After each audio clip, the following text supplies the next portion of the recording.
La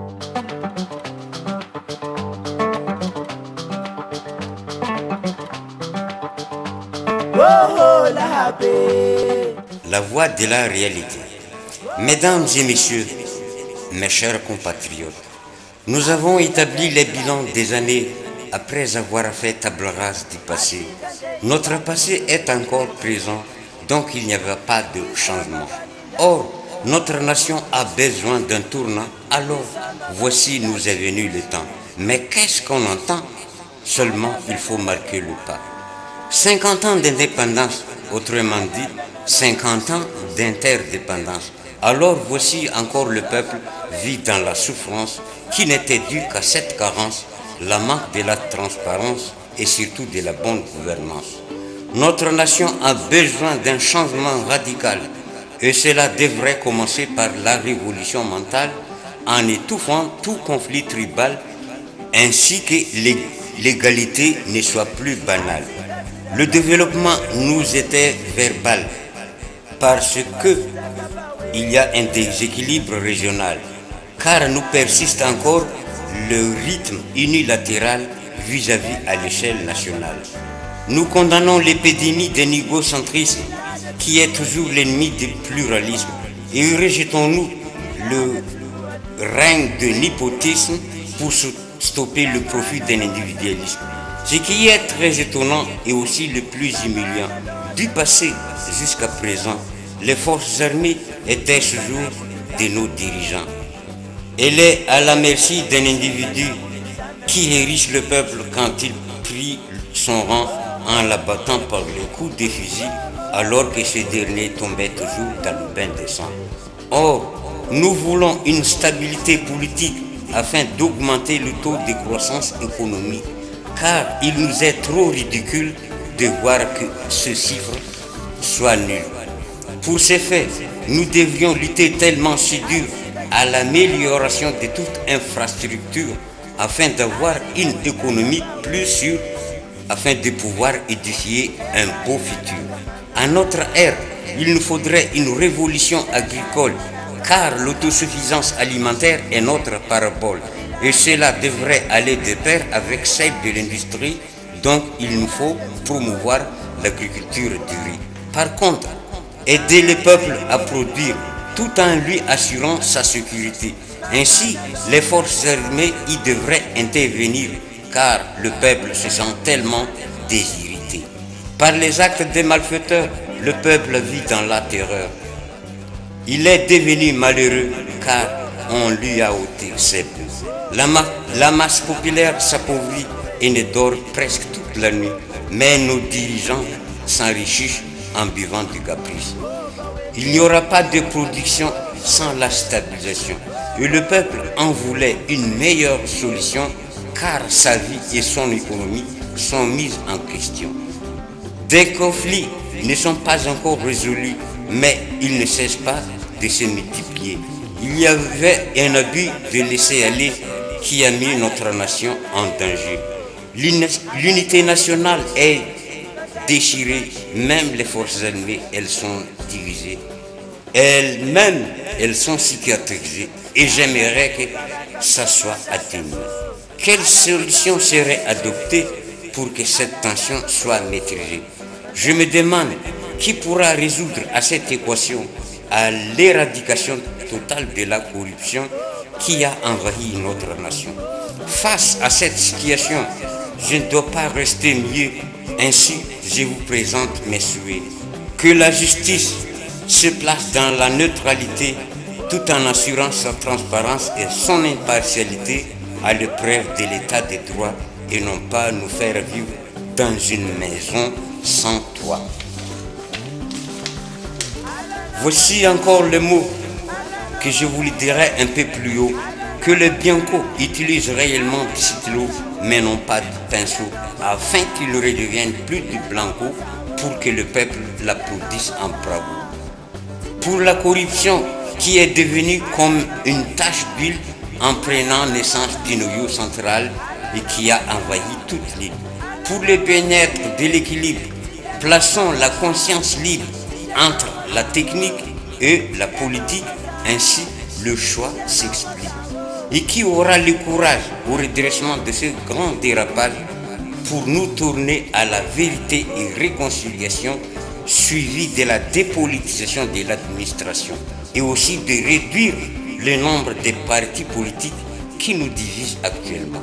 Je réclame encore à l'île tout entière d'enterrer les causes mernes et côtières qui étaient le plus grand fléau que nous ont laissé les colons. À nos jours, il n'y a plus de civisme et ni le patriotisme.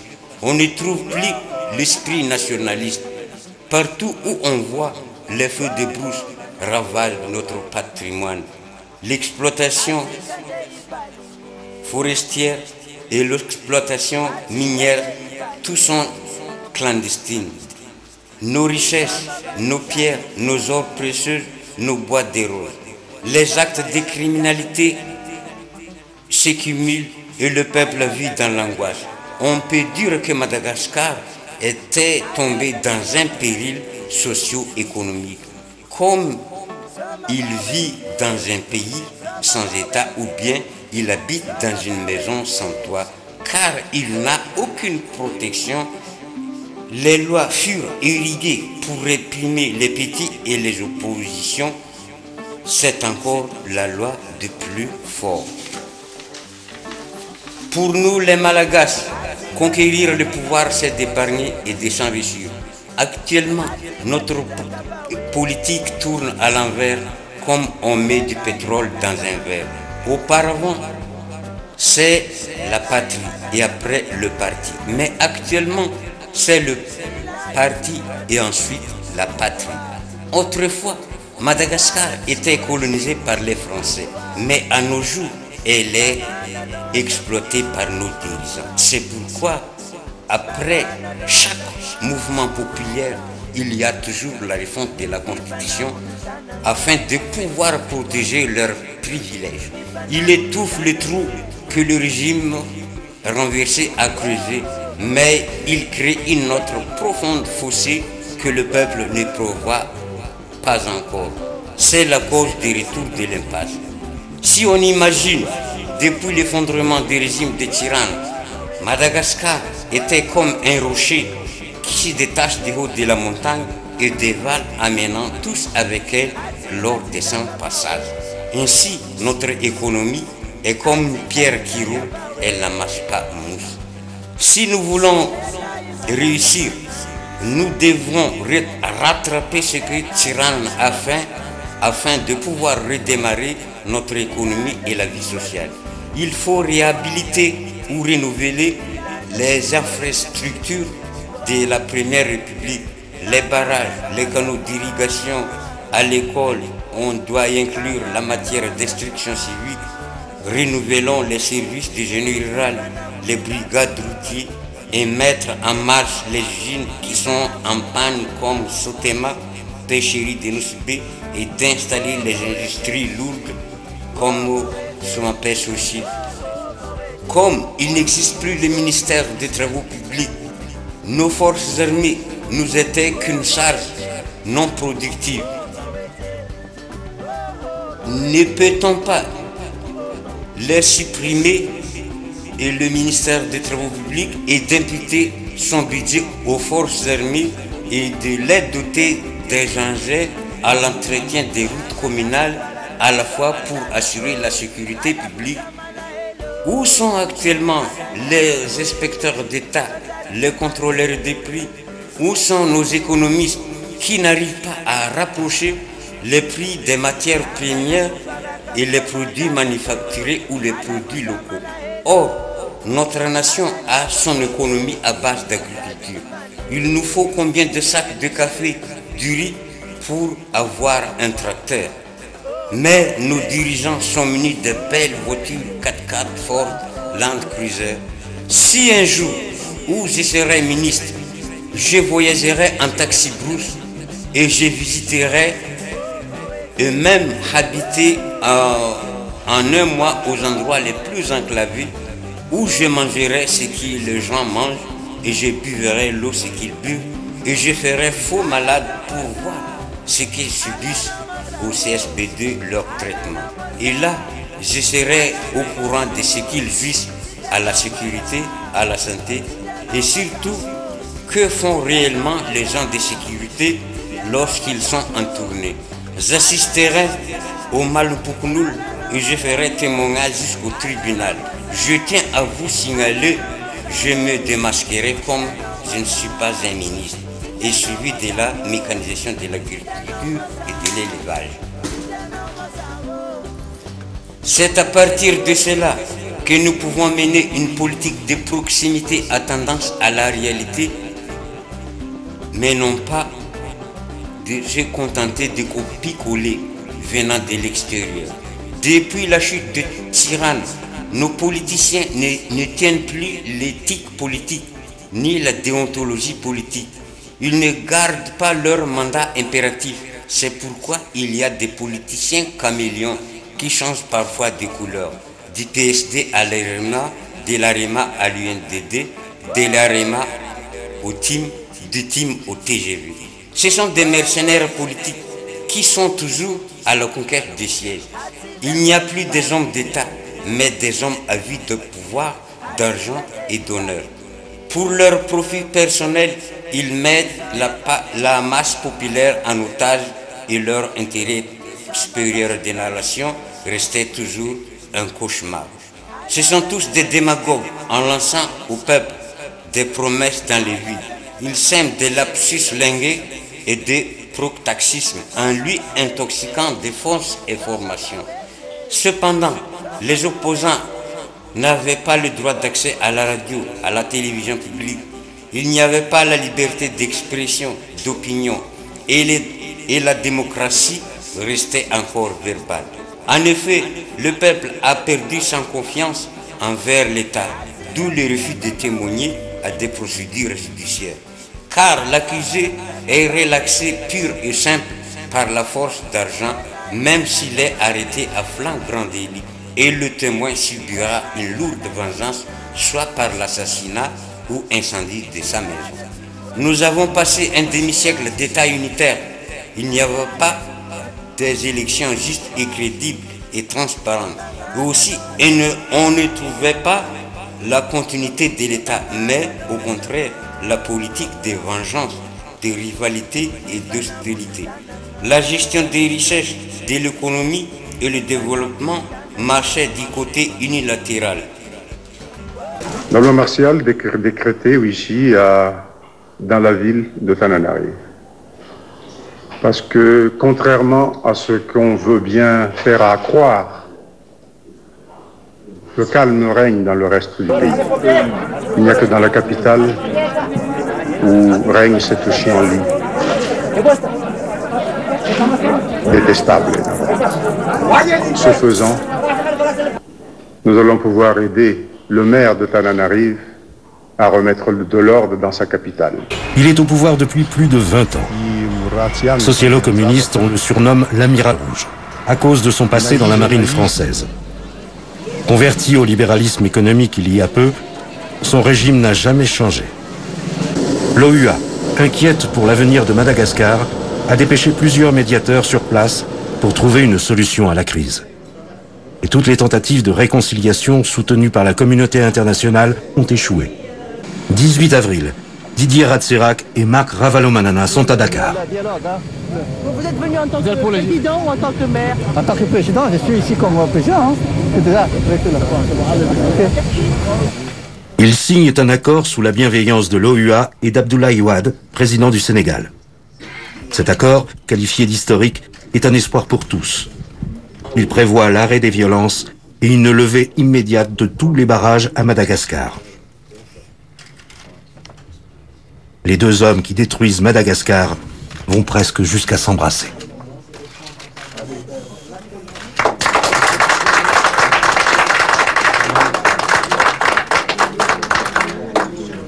Pas des élections justes et crédibles et transparentes. Et aussi, on ne trouvait pas la continuité de l'État, mais au contraire, la politique de vengeance, de rivalité et d'hostilité. La gestion des richesses, de l'économie et le développement marchaient du côté unilatéral. Ce sont les hauts plateaux qui en tirent le profit. Dans une même société comme Chirma, le tarif appliqué aux eaux plateaux est chez nous qu'elle impose. C'est pourquoi nos industries y sont concentrées. Le tarif qu'applique la Chirma chez nous, les côtes, est plus élevé. Par exemple, Ambanza est le lieu de production de cacao, mais l'usine de chocolaterie s'est implantée à Tana. Celle-ci est privilégiée par la zone France. Ce qui est très étonnant et aussi le plus humiliant, au temps de la Première République, nous avons exporté du riz de luxe, du madrigal, le macalou, mais actuellement, nous en convoitons du Pakistan pour le stock tampon. Cependant, nous avons des immenses plaines que nous devons aménager, étant des puissants fleuves aux chutes favorables pour les barrages, à la fois irriguer ces plaines et de les convertir en barrages hydroélectriques afin de réduire nos dépenses en carburant.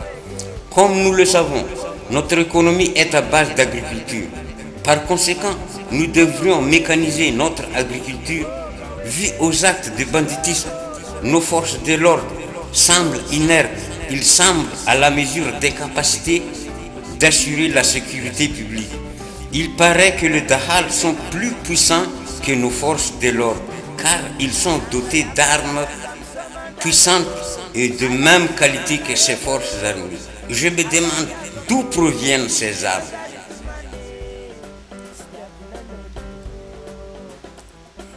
Je me demande encore ce qui est trop ridicule et qui me fait penser ailleurs, la disparition des salaires de CT.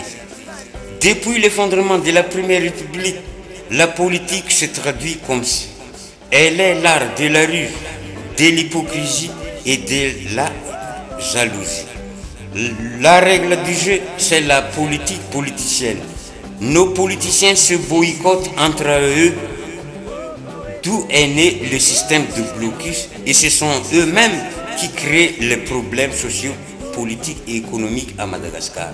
Quand on veut renverser un régime en place, nos politiciens savent se rassembler.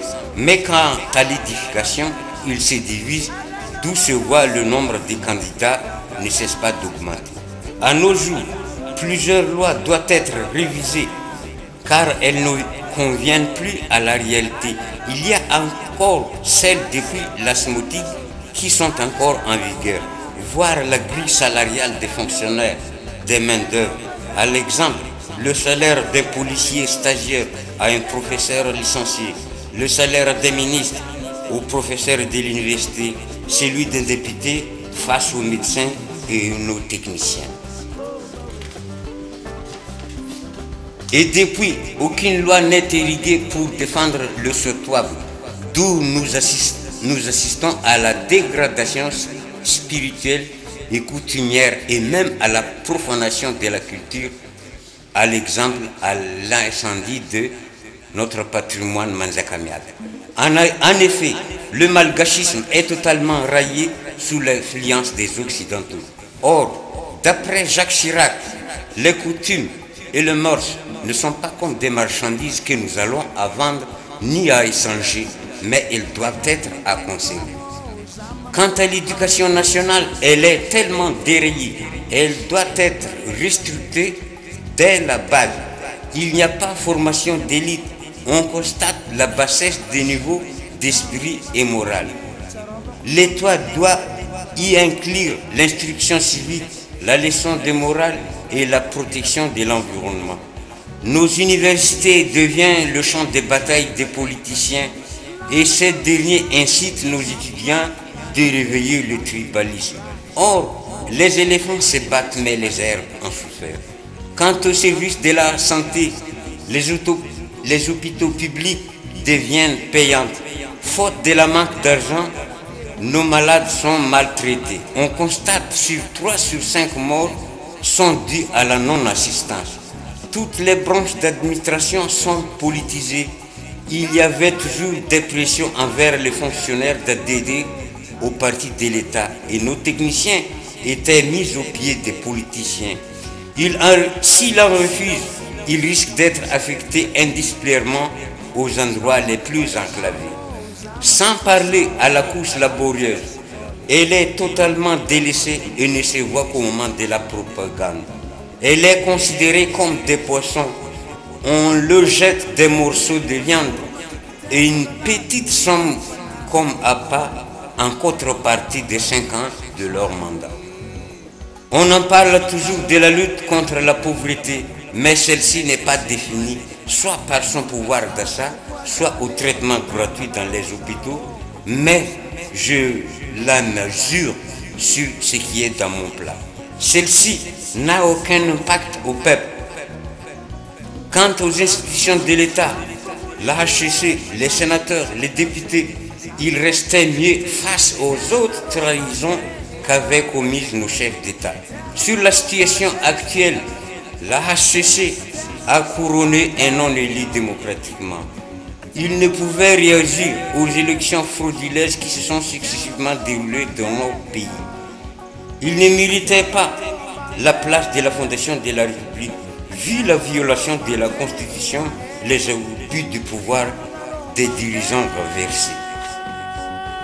Et nos forces armées, elles ne sont plus dignes d'être notre rempart, car elles s'inclinent toujours au parti au pouvoir. Elles ne tiennent plus la neutralité. Elles ne savent plus dans quelles circonstances qu'elles doivent intervenir. Depuis 1972, à chaque décennie, il y avait toujours des bouleversements populaires. Cela veut dire que le peuple a besoin des changements. Nos dirigeants doivent rectifier le tir et désorienter à une nouvelle forme pratique politique. Le peuple veut réaliser l'application des lois comme il faut, mais non pas la refonte de la Constitution avec l'impunité des dirigeants. Après chaque événement, il y avait toujours des transitions qui gèrent les affaires courantes de l'État.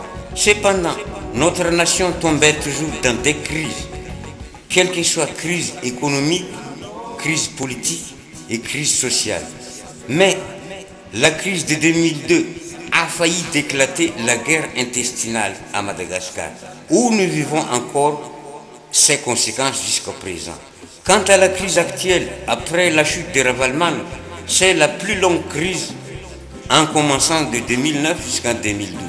La crise se prolonge et se cumule car Andradjouil mène un jeu unilatéral et non pas consensuel ni inclusif.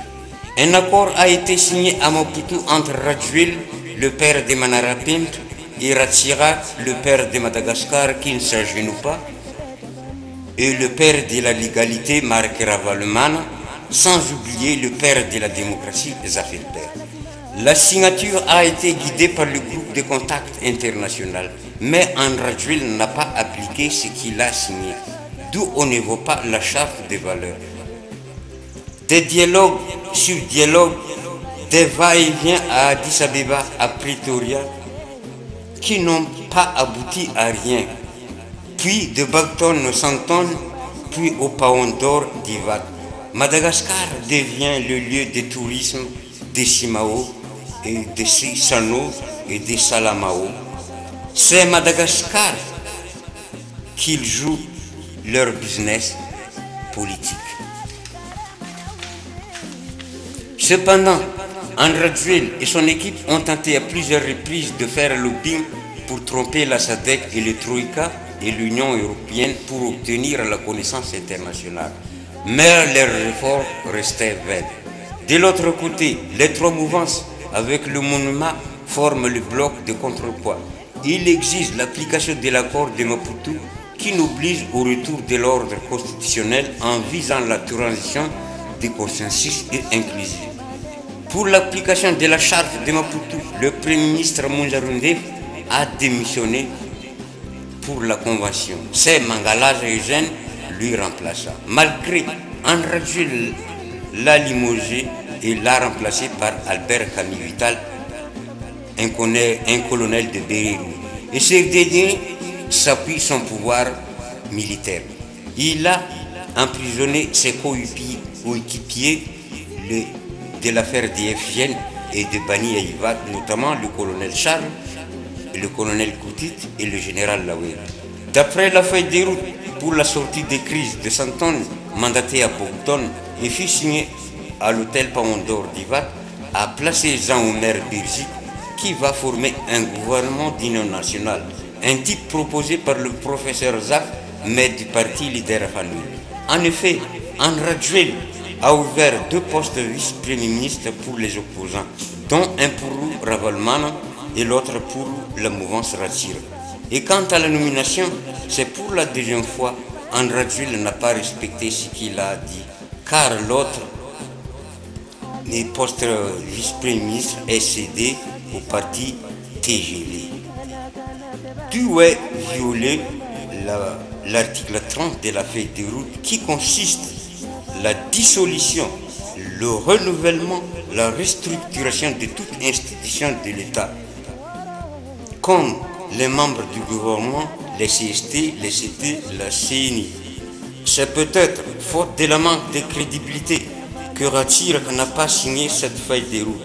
Pour lui, ce n'est qu'un brouillon, car Ratsir prévoyait déjà que ça ne sera pas respecté. Actuellement, nous avons besoin de la réconciliation nationale en partant par la politique d'apaisement. Mais la hacheté fait agiter l'attention. Et on ne constate que Jean-Omer Birgi n'est qu'un symbole. Elle n'est pas libre à jouer son rôle. Cependant, Ratsir réclame une conférence des sommets à Tananarive avec toutes les entités politiques prenantes qui a signé cette feuille de route. D'où cette conférence mettra vraiment à l'épreuve des dialogues malgacho-malgaches. Car aucun raisonnement, fut-il rigoureux ou le plus logique, ne peut être contesté à la réalité d'un fait tangible et palpable. À mon avis, comment peut-on former un gouvernement d'union nationale avec ces 308 partis politiques? Car la lutte des sièges bat son plein et la plupart de nos politiciens ne sont que des politicards. Pour nous, la liberté d'expression devient l'expression des sauvages. Ce que je constate, nous avons des élites, mais nous n'avons pas des sages. Pour le bien-être d'équilibre de notre régime, il nous faut que chaque tribu figure dans chaque institution de l'État, sans mépriser le 19e tribu, les métis musulmans. Si nous voulons vraiment un changement, pourquoi ne pas regrouper nos jeunes politiciens éloquents, non pas les gros dinosaures qui n'étaient que des lâches? Ces derniers cachent leur désir de s'agripper in aeternum au pouvoir. Pour nous les Malgaches et les Africains, le pouvoir rend les gens fous, car un président, il n'est ni un homme ni un dieu, d'où il devient plus féroce qu'un loup et plus malin qu'un renard, où toutes institutions sont soumises à ses commandements, ce qui crée la culte des personnalités, car ses voisins sont vivifiés par leur peur et la terreur. Actuellement, ce qui est très honteux, que Madagascar a perdu sa souveraineté. Ce sont la SADC, le Troïka et la France qui décident l'avenir de notre nation. Selon ma concertation, la crise actuelle est la suite de celle de 2002 en particulier, et la crise entre Rajuel et Ravalman, sans oublier la guerre froide cachée entre la France et la Chine pour la concurrence de leurs marchandises à introduire à Madagascar et de garder encore leurs privilèges à 50 ans à venir. Car la France voudra encore nous exploiter dans ces 50 ans à venir. Faute de la manque de conscientialité, de la neutralité de la référendum du 7 novembre 2012, ceci était pour moi comme un enfant mort-né. C'est pourquoi je dis cela, mais pourtant c'est encore la feuille de route qui nous conduit. Et voici, la tension est de plus en plus encore agitée. Il est encore très difficile de définir l'avenir de cette grande île. Peut-être un de ces jours, il sera ouvert un poste ministériel pour des affaires inutiles. Chose qu'on ne peut pas ignorer, c'est lui ou celle qui sera élu président de la 4e République affrontera d'énormes problèmes. Je dirais qu'après 2 ans au pouvoir, il y aura sans doute la descente de l'élu. Plus précisément aujourd'hui du 13 mai, car cette idée nous demeure héréditaire. Avant de bâtir la 4e République, il nous est nécessaire des dialogues malgacho-malgaches, en partant par la vérité et réconciliation, et suivi de la politique d'apaisement avec libération des détenus politiques, sinon nous risquerons de courir à la guerre tribale. Il nous faudrait 3 projets de constitution à élire, dont État unitaire décentralisé effectif, ou province autonome, ou plus précisément État fédéral. À la constitution actuelle, il n'y a pas de la légalité où les actes de criminalité se multiplient. Le pouvoir transitoire n'arrive pas à sécuriser le peuple, mais André Jules se prétend déjà un président qui prépare son pré-campagne électorale. Un homme élu démocratiquement a signé un contrat à long terme, comme l'exploitation minière avec les Chinois à Solal. La construction du bazar Manarapinto, des hôpitaux Manarapinto et des terrains synthétiques n'ont aucun impact à la couche laborieuse. Pourtant, beaucoup des centres hospitaliers de base niveau 2 sont fermés. Ils n'y ont plus des infirmiers ni des médicaments. En outre, André Jules a critiqué vivement les anciens régimes faute de la main de la bonne gouvernance et de transparence. S'il en veut vraiment, André Jules et les ministres de la Justice devront mettre la clairvoyance devant le peuple, les affaires de nos boîtes de roses, de nos pierres précieuses. Ce qui est absurde devant le peuple ignorant, on dit qu'on est sur le bord de la 4e République. Mais pourtant, c'est encore la fête des luttes de Simao qui nous dit. Pendant cette transition, l'affaire de la nation devient une affaire familiale. Dans une institution, on voit du père, du mère, de belles filles, du fils dans une institution. Si on évalue la mise en œuvre de cette feuille de route, elle n'est pas respectée. Son application n'est pas consensuelle et ni inclusive.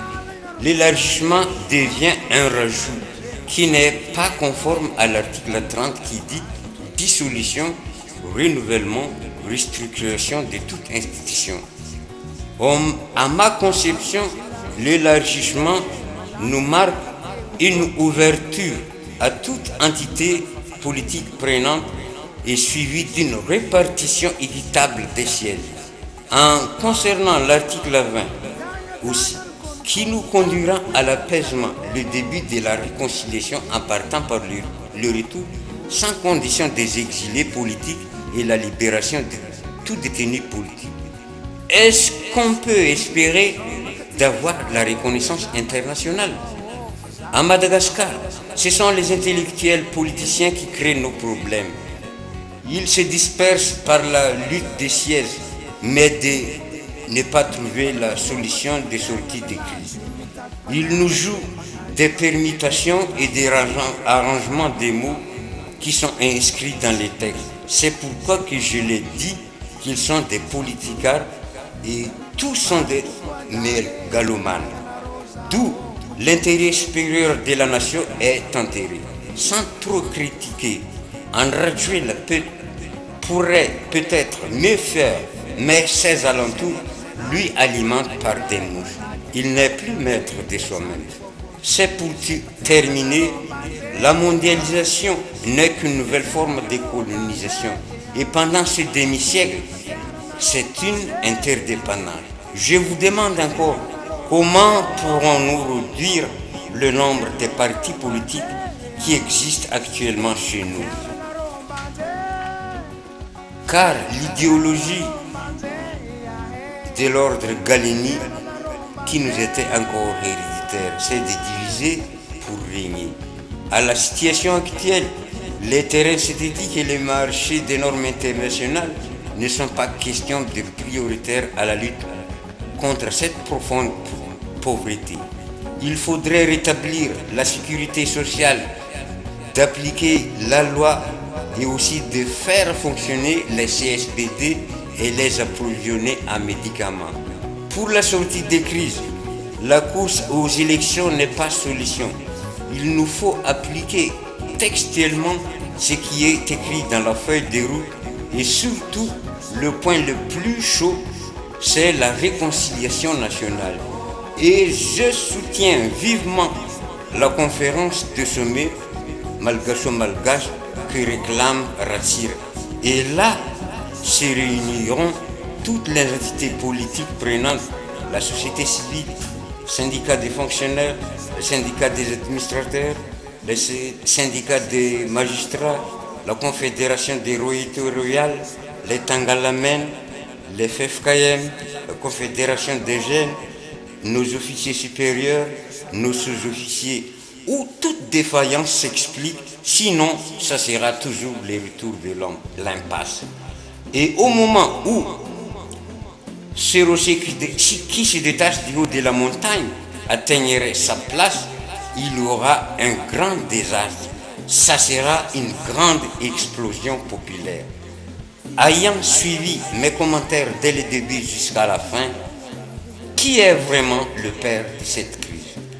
Et pour la France, ne peut-on pas lui fermer la porte et d'en ouvrir à l'anglo-saxon et de rejeter la Chine, voir les colonies françaises comme Côte d'Ivoire, l'Algérie, sans parler Madagascar? Ce qui sont les colonies qui ont le plus de troubles que les colonies colonisées par les Anglais. En bref, nos 90 morts de 29 mars 1947 sont morts pour rien, car aucun n'a hérité leur esprit nationaliste. Et nous ne chantons qu'au bout des lèvres notre hymne national, mais non pas au fond du cœur. Pour la justice, elle n'est qu'un instrument de répression pour les opposants et le peuple. Elle est toujours malléable comme du cuivre, car elle est manipulée par nos dirigeants et ses personnels ne sont que des juges. C'est pourquoi l'État refuse son indépendance. Et en plus, il nous faut instaurer la haute cour de justice pour poursuivre les délits que commettent nos dirigeants. Et ces agents doivent être élus, non pas nommés par ces derniers. Quant aux médias, nos journalistes, il y a d'autres entre eux qui s'inclinent au pouvoir. Mais ils doivent rester neutres et fidèles devant le peuple en montrant son impartialité. Or, ils ne sont que des protagonistes qui aggravent la tension en excitant nos compatriotes à s'immerger dans des conflits. Leur devoir, c'est d'informer le peuple à la réalité. De ce fait, le peuple ignorant de ce qui se passe dans la nation. Et pour nous, le peuple, gardons notre unité pour faire briller notre prospérité. Car le pouvoir est entre nos mains. Et surtout, pour nous, les côtiers, soyons solidaires. Laissons l'esprit des jalousies et de l'orgueil. Réveillons-nous notre civisme. Allons-nous stopper les feux de brousse qui ravagent nos ressources naturelles. Nous devons être conscients, nous avons nos propres richesses, mais nous n'en tirons pas profit. Voici le développement marchait du côté unilatéral et la décentralisation était toujours verbale, ce qui provoquait ce grand déséquilibre provincial et régional. Pour nous, les politiciens côtiers qui occupaient le siège au gouvernement, au Parlement, ils oublient leur native région. Ils devenaient des Tananariviens. C'est pour terminer, je lance un appel à tout le peuple malgache tout entier, ni les oblateurs, ni les côtiers, d'enterrer l'esprit tribaliste, car nous sommes tous des malgaches du père à mère. Et actuellement, la guerre tribale s'apparente. Passons à l'avenir de notre nation. Ouvrons-nous nos yeux et surtout vous les dirigeants, réveillez-vous pour stopper l'hémorragie de notre économie. Ce sont les étrangers et la minorité citoyenne qui s'enrichissent, mais la couche laborieuse est laissée tomber dans une profonde pauvreté. Le patriotisme est le coefficient de la réussite et la crise, c'est le carburant de la révolution. Et j'aimerais qu'une révolution violente éclaterait afin d'instaurer la dictature prolétarienne. Je souligne bien que tôt ou tard, ça viendra. Madagascar a besoin d'un Lénine malgache ou un deuxième Fidel Castro. Je suis l'écho de la nature et l'interprète des hommes. C'est l'esprit qui se progresse et l'économie se développe. Réveillons-nous, les jeunes. Le soulèvement du 7 février de 2009 n'est que de l'utopisme. Vive l'amour de la patrie, vive la démocratie, vive l'unité nationale. L'Église de Christophe.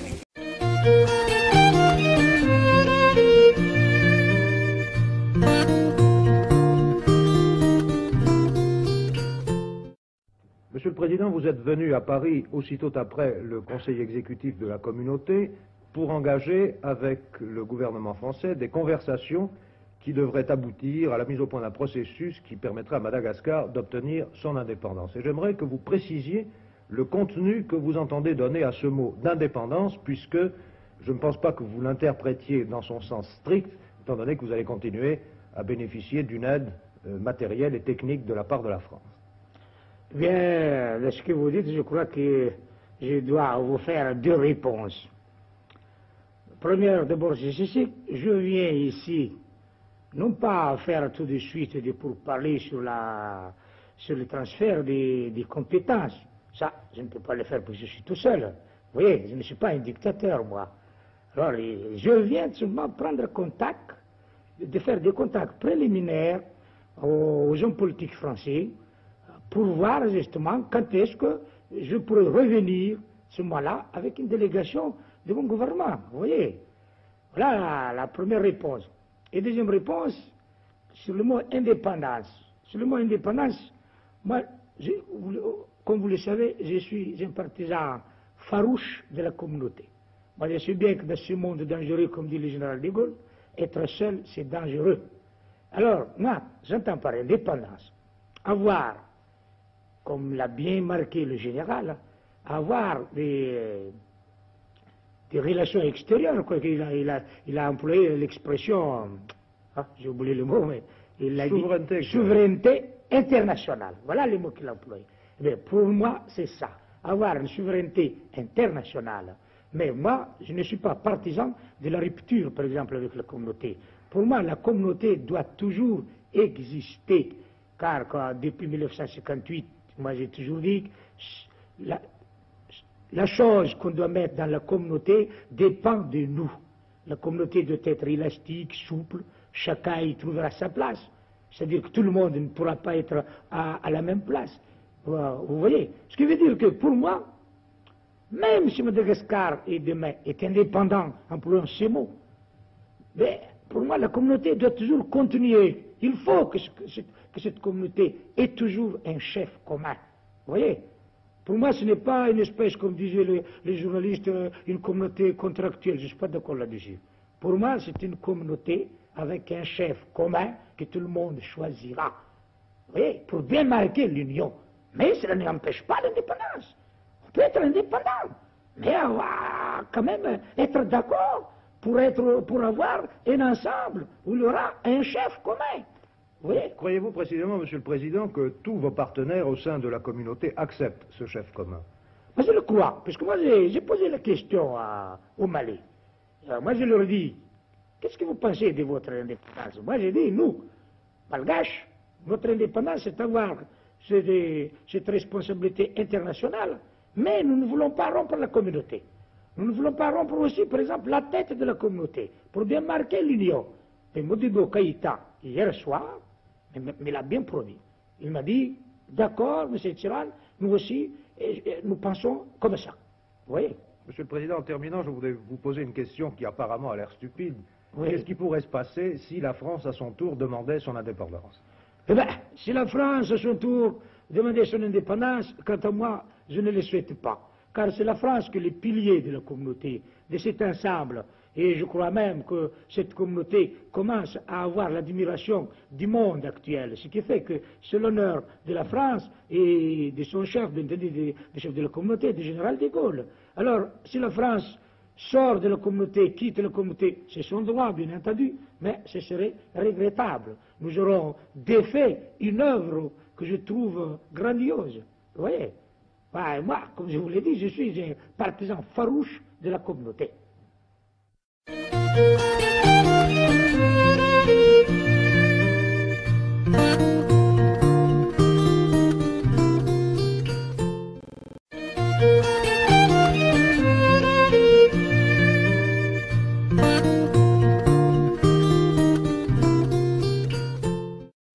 Monsieur le Président, vous êtes venu à Paris aussitôt après le Conseil exécutif de la communauté pour engager avec le gouvernement français des conversations qui devraient aboutir à la mise au point d'un processus qui permettrait à Madagascar d'obtenir son indépendance. Et j'aimerais que vous précisiez le contenu que vous entendez donner à ce mot d'indépendance, puisque je ne pense pas que vous l'interprétiez dans son sens strict, étant donné que vous allez continuer à bénéficier d'une aide matérielle et technique de la part de la France. Bien, de ce que vous dites, je crois que je dois vous faire deux réponses.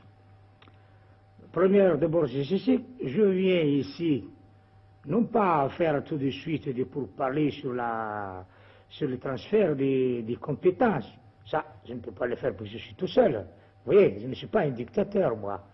Alors, je viens seulement prendre contact, de faire des contacts préliminaires aux hommes politiques français, pour voir justement quand est-ce que je pourrais revenir ce mois-là avec une délégation de mon gouvernement. Vous voyez? Voilà la première réponse. Et deuxième réponse, sur le mot indépendance. Sur le mot indépendance, moi, comme vous le savez, je suis un partisan farouche de la communauté. Moi, je sais bien que dans ce monde dangereux, comme dit le général de Gaulle, être seul, c'est dangereux. Alors, moi, j'entends par indépendance avoir, comme l'a bien marqué le général, avoir des relations extérieures. Quoi. Il a employé l'expression, j'ai oublié le mot, mais il a dit souveraineté internationale. Voilà les mots qu'il a employés. Mais pour moi, c'est ça, avoir une souveraineté internationale. Mais moi, je ne suis pas partisan de la rupture, par exemple, avec la communauté. Pour moi, la communauté doit toujours exister, car depuis 1958, moi, j'ai toujours dit que la chose qu'on doit mettre dans la communauté dépend de nous. La communauté doit être élastique, souple, chacun y trouvera sa place. C'est-à-dire que tout le monde ne pourra pas être à la même place.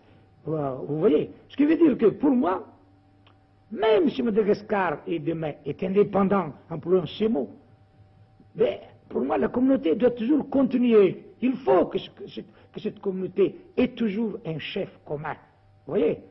Pour moi, ce n'est pas une espèce, comme disaient les journalistes, une communauté contractuelle. Je ne suis pas d'accord là-dessus. Pour moi, c'est une communauté avec un chef commun que tout le monde choisira. Vous voyez? Pour bien marquer l'union. Mais cela n'empêche pas l'indépendance. On peut être indépendant, mais on va quand même être d'accord pour avoir un ensemble où il y aura un chef commun. Oui. Croyez-vous précisément, Monsieur le Président, que tous vos partenaires au sein de la communauté acceptent ce chef commun? Moi, je le crois, parce que moi, j'ai posé la question au Mali. Moi, je leur dis, qu'est-ce que vous pensez de votre indépendance? Moi, j'ai dit, nous, malgaches, notre indépendance, c'est avoir cette responsabilité internationale, mais nous ne voulons pas rompre la communauté. Nous ne voulons pas rompre aussi, par exemple, la tête de la communauté, pour bien marquer l'union. Et Modibo Keïta, hier soir, Mais il a bien promis. Il m'a dit, d'accord, M. Tirane, nous aussi, nous pensons comme ça. Vous voyez? Monsieur le Président, en terminant, je voudrais vous poser une question qui apparemment a l'air stupide. Oui. Qu'est-ce qui pourrait se passer si la France, à son tour, demandait son indépendance? Eh bien, si la France, à son tour, demandait son indépendance, quant à moi, je ne le souhaite pas. Car c'est la France qui est le pilier de la communauté, de cet ensemble. Et je crois même que cette communauté commence à avoir l'admiration du monde actuel, ce qui fait que c'est l'honneur de la France et de son chef, du chef de la communauté, du général de Gaulle. Alors, si la France sort de la communauté, quitte la communauté, c'est son droit, bien entendu, mais ce serait regrettable. Nous aurons défait une œuvre que je trouve grandiose. Vous voyez? Moi, comme je vous l'ai dit, je suis un partisan farouche de la communauté.